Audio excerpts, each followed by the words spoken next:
Sir, Happy New Year! Automatic ba deduction empty mass sa moratorium?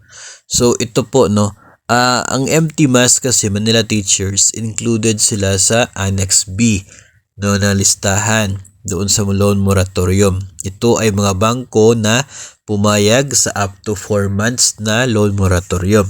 1 month for all na borrowers nito at 3 months para sa mga apektado ng bagyo doon po sa identified na areas.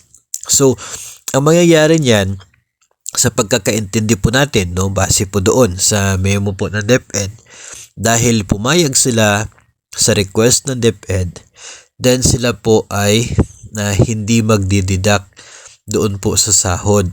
Ang mangyayari niyan, yung deduction nila, ilalagay temporarily sa undeducted portion ng payslip. So hindi siya magdeduct, ilagay doon sa undead, tapos may naka-note yan sa payslip na para sa loan moratorium at mag-i-extend ng 1 month. So may ganun po ng mga footnotes doon po sa payslip. So walang deduction. So ang mangyayari, automatic na tataas yung net pay ng borrower during sa moratorium na covered o inagrihan ng Manila Teachers. So yun po ay 1 month para sa lahat ng mga borrowers nito at 3 months kung residents doon sa mga identified areas na apektado ng bagyo. So ganyan ang mangyayari dito sa Manila Teachers base po sa pagkakaintindi natin. The same is true with other banks na nakalista sa Annex B.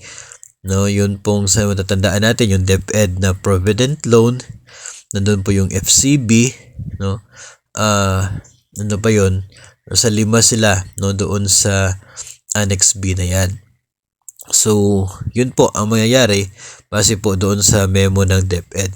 Kung true refund, that's the time na mag-a-apply pa.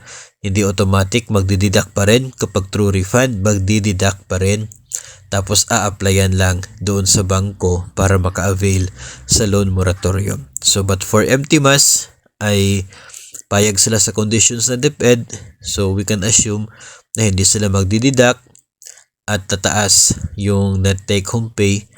Pagbalik po pagkatapos ng loan moratorium, ibabalik lamang doon sa deducted portion yung kanila pong amortization at madadagdagan ng 1 or 4 months na doon po sa loan term dulot po ng loan moratorium.